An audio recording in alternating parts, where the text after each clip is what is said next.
भारतीय मूल की अमेरिकन एस्ट्रोनॉट सुनीता विलियम्स, जो अंतरिक्ष में गई थी बोइंग स्टारलाइनर से 5 जून को, और अभी भी इंटरनेशनल स्पेस स्टेशन पे मौजूद हैं और सेफ हैं।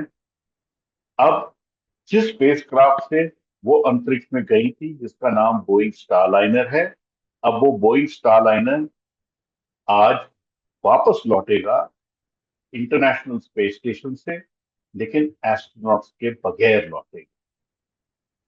ऐसा बताया जाता है कि बोइंग स्टारलाइनर को एस्ट्रोनॉट्स ने बनाया और एस्ट्रोनॉट्स के लिए ही बनाया था, लेकिन वापसी होगी उसकी बगैर एस्ट्रोनॉट्स।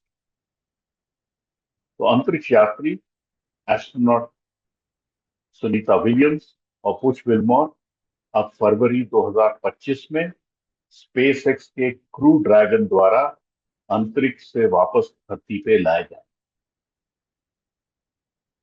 ये बोइंग कंपनी के लिए बहुत बड़ा झटका है।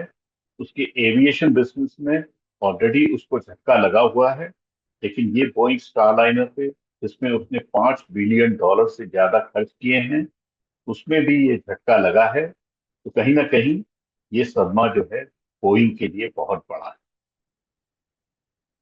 बोइंग स्टारलाइनर एक ऐसा स्पेसक्राफ्ट है जो कि ऑटोनॉमसली, माने अपने आप ही अनडॉक करके, डी ऑर्बिट करके वापस धरती पे आ सकता है।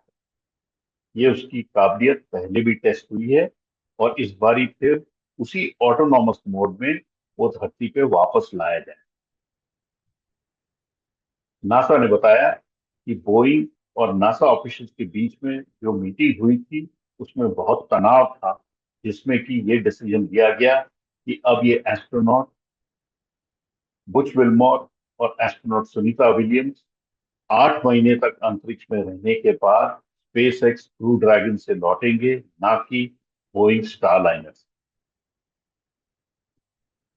बोइंग स्टारलाइनर, बोइंग कंपनी ने $5 बिलियन लगा के एक नया स्पेसक्राफ्ट बनाया था, और इसकी 2 फ्लाइट पहले हो चुकी हैं, और ये पहली क्रू टेस्ट फ्लाइट थी। इसमें ऐसा माना जा रहा था कि बहुत चीजें टेस्ट की जाएंगी और कुछ खराबी भी हो सकती है, लेकिन किसी को उम्मीद ये नहीं थी कि जाने के टाइम पे एस्ट्रोनॉट सुनीता विलियम्स और बुच विल्मोर बोइंग स्टारलाइनर से अंतरिक्ष स्टेशन पे जाएंगे, लेकिन वापसी में स्पेसएक्स क्रू ड्रैगन को इस्तेमाल करके धरती पे लौटेंगे। लेकिन ये भी बता दें कि अंतरिक्ष स्टेशन पे सुनीता विलियम्स के साथ साथ 9 इन ऑल टोटल एस्ट्रोनॉट अंतरिक्ष स्टेशन पे हैं, और वो सुरक्षित हैं। वहां पे खाना भी है, पानी भी है, और ऑक्सीजन की कोई कमी नहीं। ये सप्लाईज अलग अलग तरीके से अंतरिक्ष स्टेशन पे भेजी जाती हैं, और वहां उसकी कोई कमी नहीं।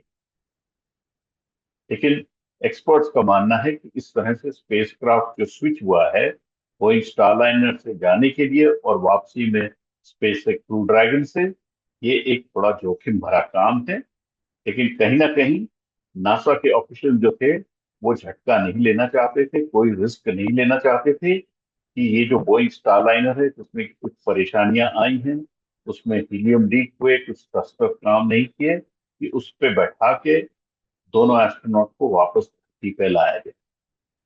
नासा को लगा कि ये रिस्क बड़ा है, और इसको इस जोखिम से नहीं इस्तेमाल करना चाहिए, और इसको खाली बगैर एस्ट्रोनॉट के ही धरती पे लाना चाहिए।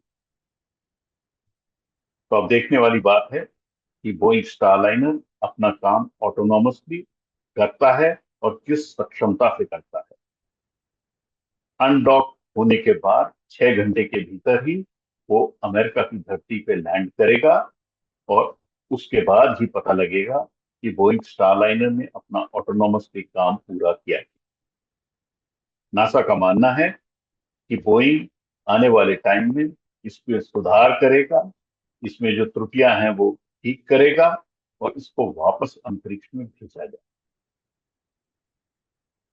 बोइंग के लिए तो सपना है ही, लेकिन कहीं ना कहीं एस्ट्रोनॉट सुनीता विलियम्स और बुच विल्मोर के लिए वापसी का रास्ता एक सुरक्षित स्पेसक्राफ्ट स्पेसएक्स के क्रू ड्रैगन से होगा।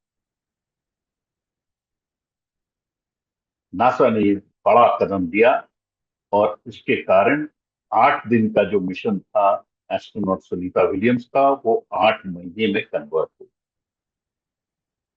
लेकिन सेफ्टी फर्स्ट, यही उनका मोटो है, और उसी मोटो से उन्होंने ये काम और ये बड़ा डिसीजन किया। और आज बोइंग स्टारलाइनर अंतरिक्ष स्टेशन से धरती पे वापस लाने का काम ऑटोनॉमसली करेगा। देखना है कितनी सफलता से ये काम हो पाता। बंगलुरु से पल्लव बागला, एनडीटीवी इंडिया के लिए।